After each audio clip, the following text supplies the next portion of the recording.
Welcome to the Deal Room. Welcome. Hey, everybody. Thank you for tuning in to episode. This is number 22. I lost count after 8. Did you? Oh, it happens. We deal with a lot of numbers, so I can see how that. Yeah, episode number 22. And I think that this episode, so we've had a lot of emails about this. We've had a lot of comments about this topic. And the big topic is how to get involved or start in investing in real estate on investment properties. So looking forward to this one because we're going back to the basics, shall we say, right? Yeah, it's not rocket science, but it also should be, even for investors, it's like with the change in the market, some people might want to jump back to fundamentals. Excellent point. Yeah, because today, dated today, this is July 9th of 2022. So we just have a little timestamp here on where we are because we'll go over how to get involved, some opportunities we have, and then we had an excellent meeting that maybe we should touch on later in the show about earlier today about some stuff. So mind-blowing. So we might want to maybe just touch on that a little bit. So, all right. So today, so real estate, like you taught me, Dino, coming into the game, there's various types of real estate, right? I mean, sometimes they're categorized into 4 different areas, I guess you'd say, or not. I remember you're like, congratulations, you're a commercial realtor. I'll never forget it. I was just listening to that first show the other day in the car. But no, sometimes it's like trial and error. Sometimes multifamily is not for everyone. Sometimes people don't like the returns on a strip center. They prefer multifamily. Like take when I was just born, my father bought a apartment building on the ocean, and they were ecstatic. And then later on, they were like, "Oh my God, there's so many tinkerings with the bathrooms and this, and there's always something going on." Of course, back then, I don't know if they had property managers. I was like 1. So, and how good they were with, there's no internet, no cell phones. I mean, that was like 1978. True. Literally. True. So. Yeah, true. Speaking of dating. So. Somebody. Well, with that being said, all right, so we got investment properties. So we have residential properties, which would consist of a single family home, Condos, condo, townhouses. Yeah, so we have commercial properties, which would be, like you just said, multifamily apartments. What hotels are classified underneath that? Retail, as was mentioned. Strips, yep. Strips, office facilities, office complexes. I think, is there anything we might be missing in that? What kind of other? Yeah, I guess you could have like retail with multifamily upstairs, or retail with an apartment upstairs. Mixed use. Yeah, there you go. Which those are cool. And I know we've been actually. And aren't they big in where you come from New York? Believe it or not, here and there. There's a lot of, in Queens, they'll have like all the massage parlors and then apartments upstairs. That's what was making. Actually, I was thinking of those areas. Yeah, I was looking like Brooklyn and Queens. Queens Boulevard. Yeah, restaurants are downstairs. Everybody's upstairs. And then, then industrial, right? Yeah. Which would be really just like your warehouses, your cold storage facilities, distribution centers that are going up all over the place. Like office, multi-tenant industrial. So you have the office with a warehouse for like startup businesses, things like that. I like it. That's a really good one, actually. That's very good income. Mm. And for like future development use, I guess another one would be land. Yeah, like we were talking about today. Yes. yes, we were. That was a big topic. And on that, I guess what you can buy land, lease it out, land lease, and do what I'm sure the farming. Yeah. Agricultural land or building, like you just said, a mixed use building depending on the location. Yeah. Really, I guess the land would really just depend on where the opportunity would be in the city, town, and area, and what you could really do in that location with that. Right. So there's a lot of options. Like NASCAR, they have a lot of land here. They don't probably know what they're going to do with it, but they do a lot of parking with it, bus people in. But in the meantime, they have cattle on it, so it stays agricultural, so the taxes are low. And it's genius. Yeah. Yeah, because I know in the state of Florida, I think if you have 2 or more livestock, which can be just 2 chickens. Yeah. You want some cows and some chickens, Sean? You don't have to pay property taxes. Yeah, it's super low. I have one of my best friends, actually, Justin with production knows, and you know him well too. I don't want to mention his name, but he's looking at a place. And I go, oh, great. I go, this is going to be great for you, And he goes, yeah. And he goes, you know what else I'm going to do? And I go, what? He goes, I'm getting a set of chickens. And I go, are you seriously going to get a set of chickens? And he goes, yeah, I'm going to get a set of chickens. And I was like, I'm not paying any property tax. I'm like, God bless you, my brother. It was funny. Yeah, the agent, we closed the Airbnb property, the 22 units. Yes. He's like, oh, yeah, I have chickens. I said, for eggs, right? He's like, yeah, for eggs. Of course. He's Jewish, so he's got to be kosher, right? So right. Oh, that's funny. Yeah. So. All right. So everyone out there, you got a little basic understanding of the different types. You got a pretty good variety of investment properties that you can choose from, right? So, and now as being an investor, something to discuss, which is also I found important growing, I guess, in doing deals and working with buyers on deals and doing things like that is, are you an active investor or are you a passive investor? And I know sometimes me and you discuss it too on certain opportunities I come across where like, what do you think? I don't know. We don't have the time. Yeah, the time. It's like, you want to do this how? So you want to elaborate a little bit like an active investor opposed to like an active real estate investor is someone who self-manages, right? Passive is going to be somebody who has a property manager. Of course, it depends what city you're in too, right? If you're in the middle of nowhere and you only got 10 units, you might just want to do it actively. But, like a town like Daytona, Orlando, Jacksonville, you're going to have lots of property managers. Of course, interview them, please. Yes. But yeah, I mean, it is. If you're in a different state, I would definitely just go the route of property manager. Write off a few the income.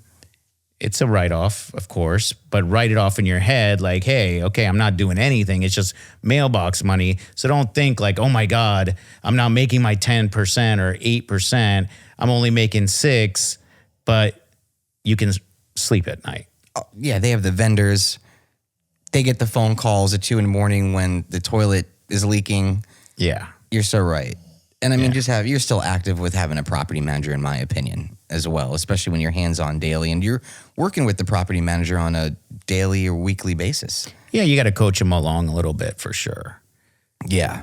Like what Dino said, though, it's important, though, if you interview a few of them, see how they conduct their business, because obviously that's how they're going to be conducting your business. And then you want to be able to explain to them that, hey, we're going to make this job even easier for you as you produce more because we're going to put more love into the property. We're going to make it nicer. And so it's easier for you to rent. You're not sitting on a unit empty for 3 months having to show it over and over again because nobody falls in love with it. Yeah. But if they produce the numbers, you can put that money back into the property. Yeah. So that's super important. It is. And then we have what is known as a passive investor, which we've come across a few of those too, I think in like the last 2 years that I've experienced with. And those can really, those can just be where, let's just say if it's a crowdfunding deal, or if you're owning shares of a REIT, or if you're being part of a syndication that you just want to go ahead and contribute to, where you're just putting in some capital at a certain rate of return that you're going to get. There is another partner in the group known as the general partner, and they will go ahead and they take care of really the daily operations and will inform the passive investors, are also known as limited partners, about what's going on, how the property is performing, if the roof was fixed, if the roof didn't even need to be fixed, if it's doing great, we're at 100% occupancy, we have a vacancy, so on and so forth. Or same with retail, Starbucks is expanding into, they want to get the second unit next door and they want to grow into next door. You know what I mean? So, and that's very nice. And I know that, again, I was saying earlier, myself and Dina were kind of contemplating being more of a passive situation just because of our current schedules and everything we have going on. But it's so hard because you don't want to miss out on opportunities. Yes. So we're like, how do we do it? I don't know. Well, we can't be out. Okay, well, can we do that time for this? And we can't do everything. No. But going back to the basics again, what you want to do is you definitely want to start shopping properties. Get with your local agents and your brokers. Again, the crazy thing is we do work for free. So when you get us, the sellers, unless a deal closes, the seller usually pays the commission to the brokers and agents. So contact your local brokers and agents, get a hold of them, know the area, know the market. Also, like Dina was mentioning earlier, the price points. Up and down. It breathes like the ocean. Is it up today? Is it down today? Is it going to be up in 2 months? Is it going to be down in 2 months? Start to look at products, start to see what you want to get into, what you want to do. And at the same time, you also taught me this as well, is start to look for your lenders, start shopping lenders, because that's a whole nother part of it where you want to go ahead and see what save up the money you can. It's not easy. Everybody's at different levels. You know what I mean? And sometimes to get into a duplex, you may only need, depending on the lender and the product that lender may have at the time or what you qualify for, you might need like $10,000 or $15,000, which is a lot of money to save up and do, but you can do it. Yeah, it's definitely not possible. Dino, we did 150 hard today. You know what I mean? Minimum. You know what I mean? And that's going to go on to the next level stuff. But that is strongly recommended, that I think, to get started. And actually, you want to know who I got that from outside of you, that you would drill it in me. You're like, get on the MLS, get on the sites that we have to get onto. No, and you did today. You were showing me properties that we're just hitting. Yeah. You know what I mean? You have to know your market. You have to know what things are trading for, what things are selling for. Is that area growing? Is it not growing? Do you see value increasing? Do you not see it increasing? And as well as communicating that back and forth with your lenders. Staying in touch with your lender on a regular basis. Like we do it every, day, couple days, whatever, right? But you guys can be in touch with your lender, I don't know, once every 3 weeks. Just know what's going on, feeling the market. Okay, the rates are going here. The rates might be pulling back. See, the media won't tell you when the rates pull back, right? They're going to tell you when it goes up because it's bad news for you. But when it pulls back, and they do pull back even after the Fed raises it, because the banks get hyped up and they don't want to get burned locking in rates. But then once everything kind of calms down in the middle of the month or so, then they kind of tug it back. And we'll talk to a lender and they'll be like, oh, well, I can get you 5.2. What? They were talking about 5.8 just the other day. Yeah. So you can kind of, if you stay on top of it, you can lock in that rate. But obviously he's going to say, hey, where's the contract? Like, did you make a deal yet? Because otherwise the Fed is speaking in 2 weeks again, and it's going to pump up again, and then it'll soften back.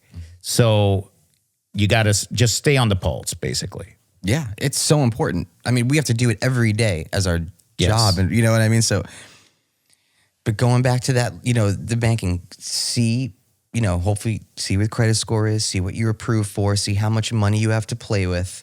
And then another thing that is extremely important in investment properties is banks have programs that can help you with rehabilitation costs.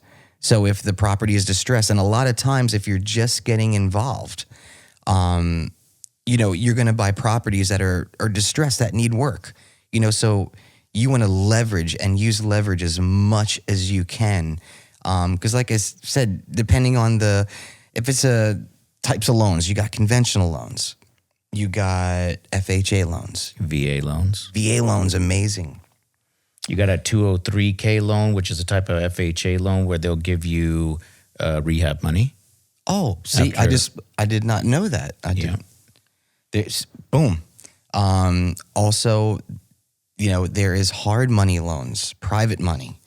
And then if you can also get an opportunity to see, you might want to try to see if seller financing is available. That's important. So there's a lot of ways to do things, and it really does take some creativity. I definitely learned that, which truthfully, that's one of the things I do love about this business and just business in general is creativity. Yeah. Like we were saying today, how different Starbucks operates from Dunkin' Donuts to Java Junction to Copperline, all phenomenal companies and establishments.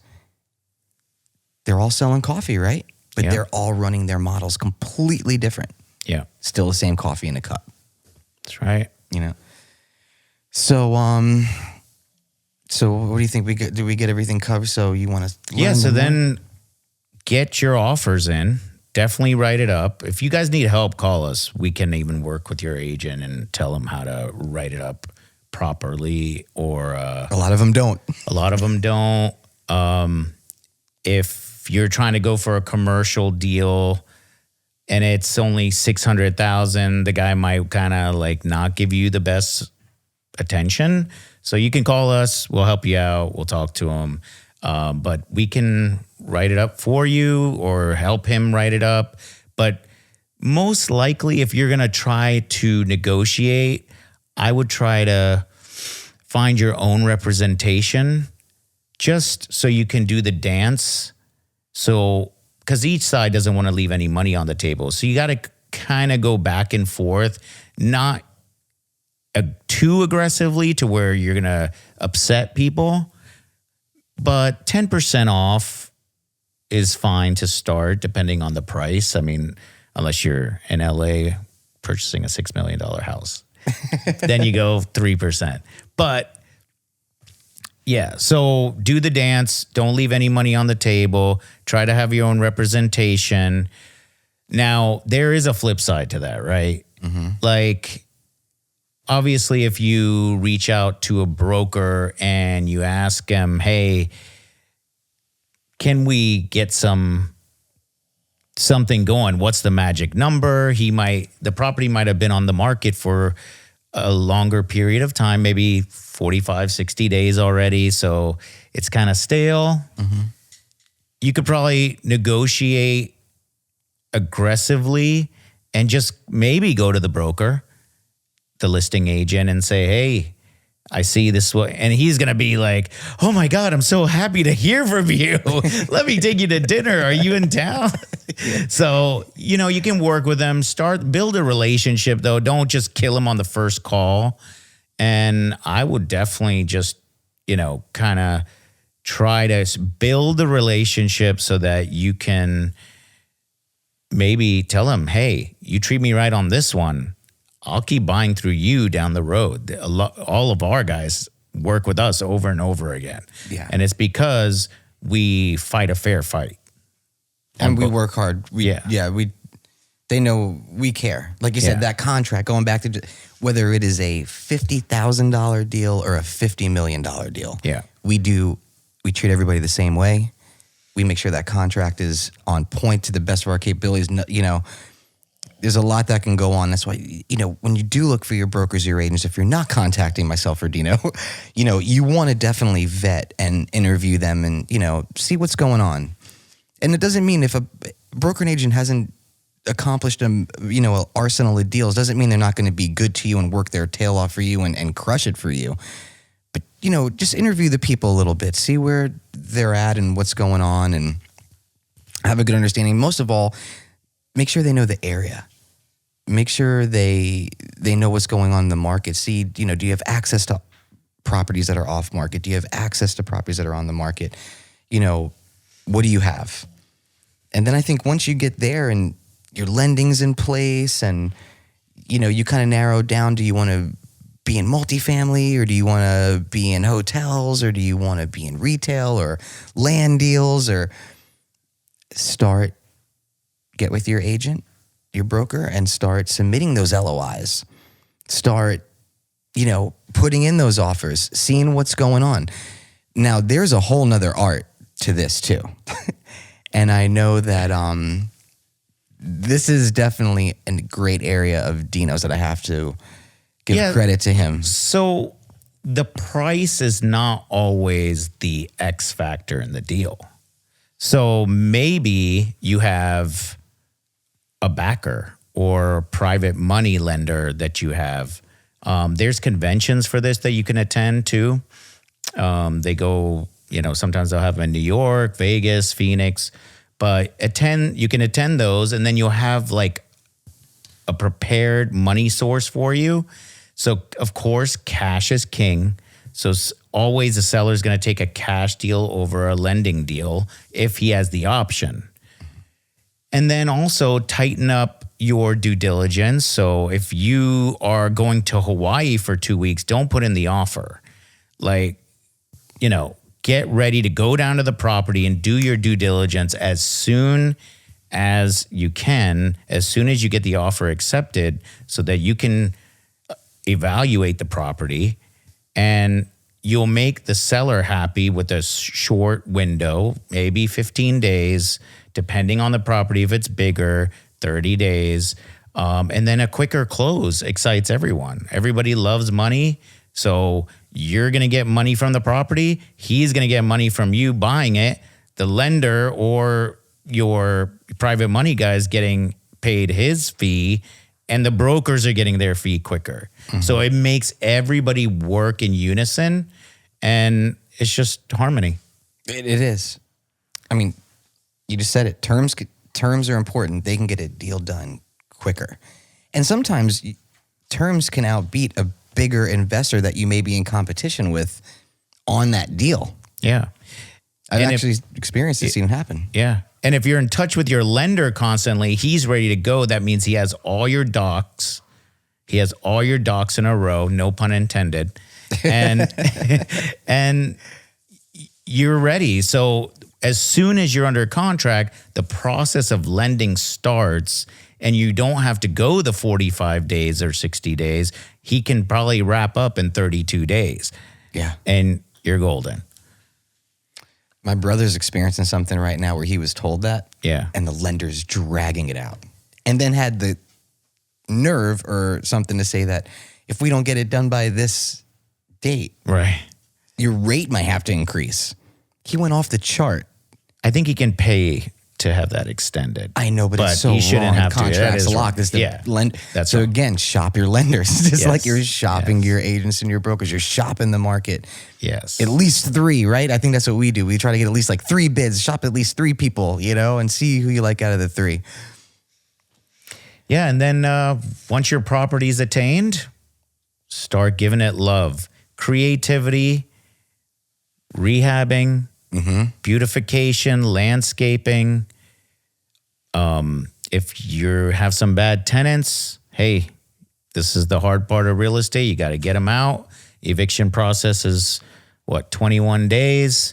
Here in Florida. In commercial, Yeah. it could take a year. So start soon.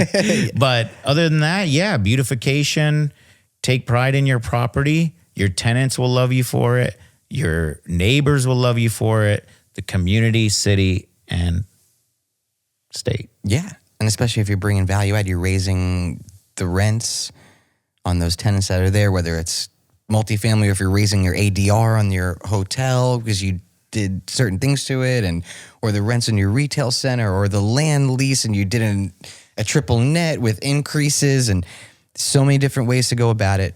But the good thing is once you do acquire that property, you can do what? Start collecting the money. Start collecting Then you go to Hawaii. Then you go to Hawaii. Then you do the 2-week vacation. But it's a wonderful thing. And that domino effect really does create more value. So if you do it, your neighbor's going to do it because he's going to feel ashamed. Oh my God, I haven't done anything in 20 years to my property. Look at this guy. So then he's working on it and property values are going up. That means rents are going up. They're justified going up, right? You're not just increasing rents without doing anything. right. So, yeah. And like you always say, you're bettering the neighborhood, the city, and the community. The domino effect that occurs and does.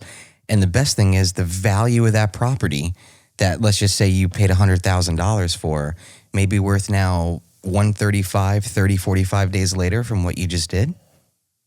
You know, I mean, don't quote me on that exact number because I don't know the asset or the area, things like that. But you know what I mean? But, you know, but the value of the property should have gone up. Appreciation. Now you have equity. Yes. And then you can pull it out of the property and rinse and repeat. The growth. It's all about your growth, baby. That's and right. That's the wonderful thing. A lot of people don't know that or understand that because I do get asked that on the, like, what do you mean? What do you mean? Well, what we mean is if you hold on to the property for like a year, you know, you did your renovations, your improvements, excuse me, you've also may have raised rental amounts that are due to you around that 18, 24 month mark, depending on your loan or what you got into, you can go ahead and refinance money out. So let's just hypothetically say you went into a property with, let's say, $30,000 down payment.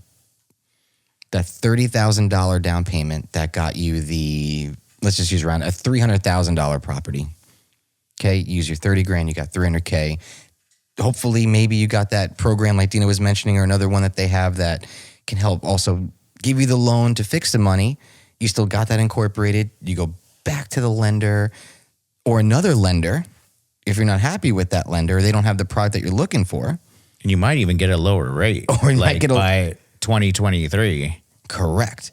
And you just go ahead and you refinance that property depending on the loan to value that they'll give you, the LTV that they're going to give you. And now with that money, property A that you just bought is beautiful now, right? New paint, new flowers, place looks great. You go and you keep watching the market and you keep knowing your market and you go ahead and you take that money that you just got off of property A and now you go buy property B. And step, and grow. And something that Dino always says, it's a slogan of our podcast is it's all about your growth. You know, Then you have other things that you can talk to your CPA about, of course, like cost segregation. You know, you just Google that. There's companies that come out and do an evaluation on the fixture, furniture, all the wear and tear on a property. There's fixed percentages that they take off, which helps you with your taxes, but definitely get with a CPA on that. Of course, write-offs, cars, you know, computers, you know, that's all a write-off. And yeah, there's a lot of deductions. Sometimes it's a problem for us when we go to sell stuff, though. Like today, I sent some numbers to somebody and I was like, I wonder if he's going to renegotiate what he wants to put on this contract now.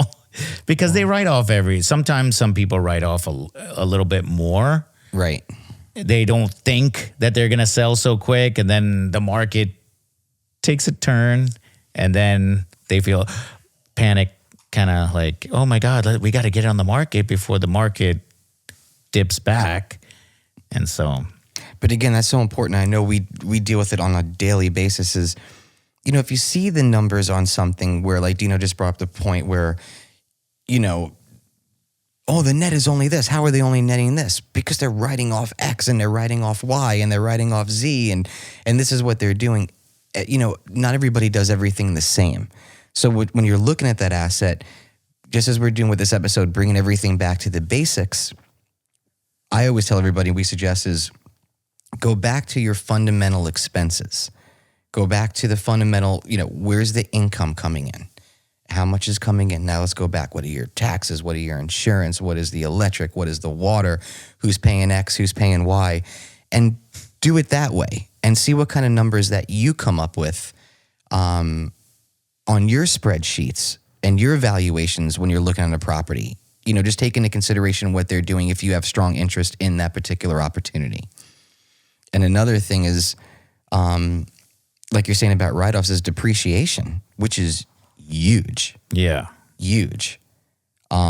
Starts up at 29% or something, and then it comes. Does it really? Yeah.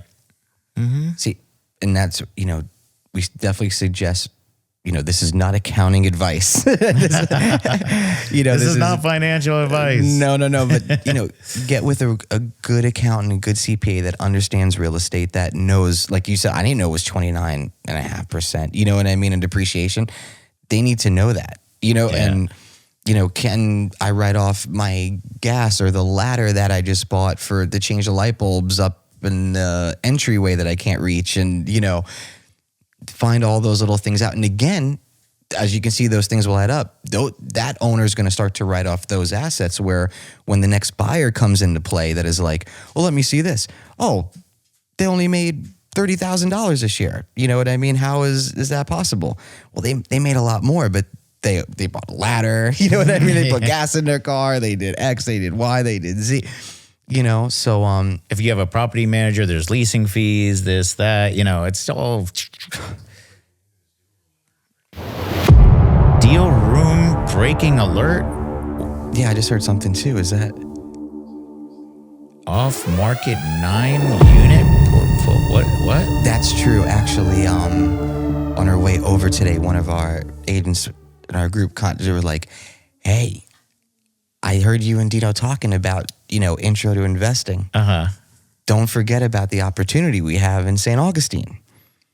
So, as you were just saying, we do have a off-market 9-unit portfolio opportunity in St. Augustine that is made up of, I believe, 3 properties, and they can be sold individually.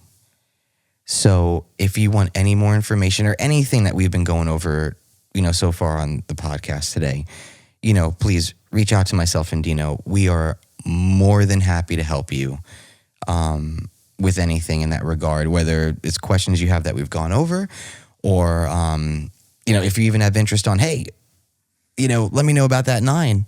Where is it? You know, St. Augustine, we have to do a little more digging. Phenomenal area. I mean, that city is growing. I was just there last weekend for 4th of July. Yeah. Beautiful, slammed, couldn't move. I heard it was packed today, and it was... Was it really? Yeah. I didn't even know. I don't know. So it's crazy. St. George Street, good restaurants, good history. Yeah, and the area I know is growing. A good friend that we actually do have just bought a home over there a couple of years ago, and the value, I mean, it's good. That area has gone up pretty good too. So it's not too bad. Not too bad. So we have something special for the listeners, right? Yep. Should we lay it on them? A few different opportunities. So we got to talk to, I mean, anybody can come in, right? Yes. Well, I believe you have to be accredited, or you have to have worked with myself or know myself or Dino. Yes.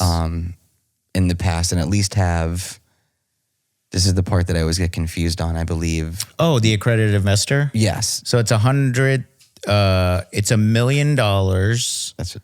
Or income of $100,000 a year, or if you're married, $200,000 a year. So that's easy for all you guys, right? And yeah, if you want to be, this would be for a passive investor opportunity. Yes.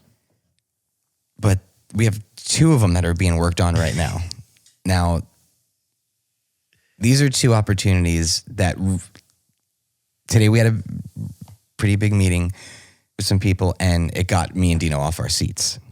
These both opportunities, which is rare, where we were like, we're doing this. We're doing this. But I like the fact that also, like, of course, anybody can call us. We can talk about it. But if you have a 1031 exchange and it's 2, 10, 15 million, we got you covered. Great investment properties. It's not going to be just one phone call, obviously. It'll be a relationship building situation. We want to know who we're getting in business with. And if we know somebody that probably has, a $20 million 1031 exchange, we're going to hit them up. And if he wants there's definitely opportunities of development or fractured condos. There's I don't know which way either. There's straight up purchases that we have going on. And so I don't want to say too much. It's hard. I'm afraid. It's so brand new. Because it is super brand new. It's very sensitive, but you guys can always call us and we can talk about it. Yeah, I guess 2 opportunities, different raises on different opportunity. One would be located in Daytona Beach. The other is going to be located Miami. Both are in phenomenal locations. Both concepts we discussed today were great. Everybody, it was just like, this is going to be amazing. And again, like I said, got myself and Dino out of the chair, and we were just like, this is going to be cool. And there's things popping up with us all the time, right? So if the event presents itself, we'll talk about it. So call us. Let's build a relationship. Let's start the relationship. And so we can cheers on a big, nice deal with you guys getting passive income, and just sit back and collect some mailbox money. Yeah.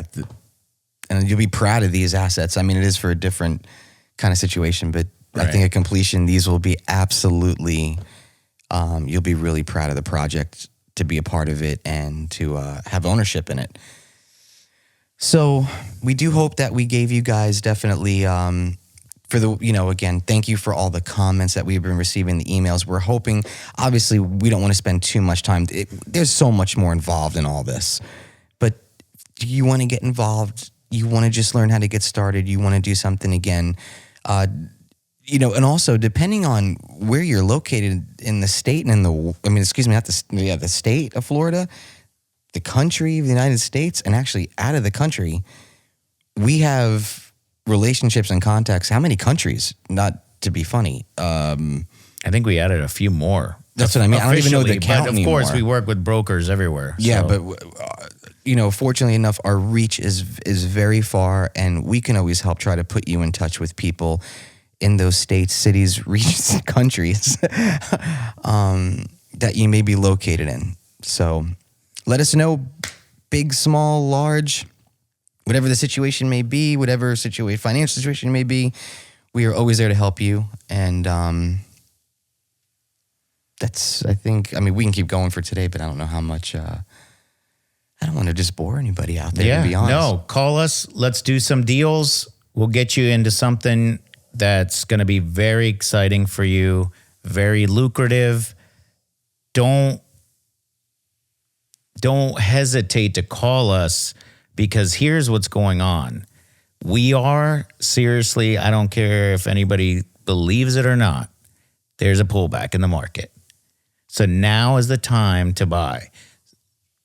The the rents are going higher, and because of the rates going up, the market's pulling back. So now is the time to pull the trigger. Let us handle the heavy lifting as far as, especially if you want to get into the, how do we call this with these deals? Like we were talking today about. With like crowdfunding? I don't think it. Oh, to get in, like, get in as an investor. There's so many. If you want to do passive investing, call us. Let us take care of the rate, getting the loan, all that stuff. That'll all be done. We take care of all that. All you do is bring the money, sign the paperwork, and get mailbox money. Yeah, you're notified. Then that's another process we'll get to that. Yeah. 100%. And even I was listening to Grant Cardone this morning, actually. Those of you that do listen out there to Grant and know who he is and everything. And he's like, get your money ready. Get your Uncle G knows. He's like, get your money ready. Yeah, he's like, I want your $100,000. Call Ryan. He's predicting a little everything you're saying. He thinks we're going to extend it a little bit. It's going to be extended. So it's a time for opportunity. Well, it depends on the area, of course, too, right? 100%. If you're buying in Nebraska, you're having a pullback. You buy in, freaking Fort Lauderdale, Los Alamos. Yes. You're not. Yeah, I mean, it may be a fraction. You know what I mean? Or something. Yeah, Palm Beach, I just saw, is still sale, higher. Yeah, if there's a pullback, sometimes you get even multiple offers. 100%. And it goes above that. Yeah. But we have a good market here, I think. Yeah. There's a lot of potential. There's a lot of land. There's a lot of properties. There's ways to do a lot of creativity with Airbnb and hotels and motels and conversions. And so there's a lot of meat on the bone over here with, I think we probably should have, 9 million visitors this year? Well, some of those articles that we've been seeing too is they're predicting Daytona not to really be like that much longer. Yeah. There's only a few cities, guys, still in the state of Florida, like Dino's saying, it's still decent to get in. It's still good to get in. I mean, but the numbers are going, which is great. You get in now, 5-year hold, 10-year hold, exit, you're great. Yeah. But there's people out there that are saying, 2-3 more years, Daytona is going to be up there. We'll see. Yeah. Wish we all had crystal balls, right? You know what I mean? So we can just. Don't forget to like, subscribe, comment, share, and thank you for being here, sir. Thank you for being here. It's been a while. It has been a while. You're doing the world tour. Oh, yeah. You're doing the world. Yeah, I was in Tennessee for that spiritual yoga retreat. Yeah. So I'm very zen right now. Good. Do I seem calmer, guys? Do I seem? No, you do. And believe me, I'm happy you're back. And thank you. Thank you for being here. Believe me. Yeah. And I'm happy you're back. Yeah. But I think you're going away again in a couple of weeks. Yeah, my cousin's getting married in DC. after the pandemic, everybody's getting married. That's all I see on my social media. I'm like, oh, another wedding. You should see my brother-in-law. He's like going from wedding to wedding to wedding. He's a popular guy, though. Not like me. Yeah, I guess after COVID, everybody. I only have you. I don't have very many friends. Oh, me neither. Don't worry. Believe me, don't worry. Yeah, it's not the same without you. The all of you can see, they're like, hey, just the whole synergy. You could happy you're home, my friend. Believe me. But guys, have a great rest of your weekend. Thank you so much for helping grow this show and tuning in and liking and subscribing and telling your friends about it. And so we're going to have merchandise coming soon. We have a new website coming soon. It's being worked on. Guests that I know we've had guests, as you can see in previous episodes, but there's still a list of some pretty exciting, cool guests that are going to be on. Scheduling, when you're trying to coordinate our production team, us and guests, it's hard. So we're trying to make all those little pieces of the puzzle fit, but stick with us because the puzzle is being put together. And we're gonna add a page probably to the website, right, for these deals. oh yeah, 100%. Yeah, For the big deals that you guys can invest in. yeah. Oh, we're gonna The whole form will be on there and everything. Yeah. And again, like I said, for anything, we have, thank God myself and Dino, we've been fortunate enough, we have this listings now. If you go on certain sites and you see things like if you're on LoopNet and you're on Crexy and everything, even I think they're under Google Dino's name, look up Dino's name in there. You'll see listings that are on the market. Contact us both. We have off-market listings right now. I mean, in that regard, really quick, I think we have quite a bit of off-market hotels. Yeah. We have we have a smaller, well, when I say smaller, I think it's a good 25 unit. I like it, yeah. Multifamily. Oh, Or which one? I was saying, Yep. well, yep. yeah, because I mean, hotels, we have different price point hotels. We have a smaller off-market multifamily at the moment. We have a larger off-market multifamily at the moment. We have a nice oceanfront hotel. Yes. I like that puppy. Yes. Working on some strips. I know that's being worked on with the team, and other stuff. But again, enjoy your Saturday. Thank you guys so much again for tuning and listening. Please contact us. Much love to you. Enjoy your friends and family. Have a great week ahead. And until next Saturday. Everybody's being zen. Namaste. Namaste. Namaste. We love you guys from The Deal Room, Love you. episode 22. See you next week.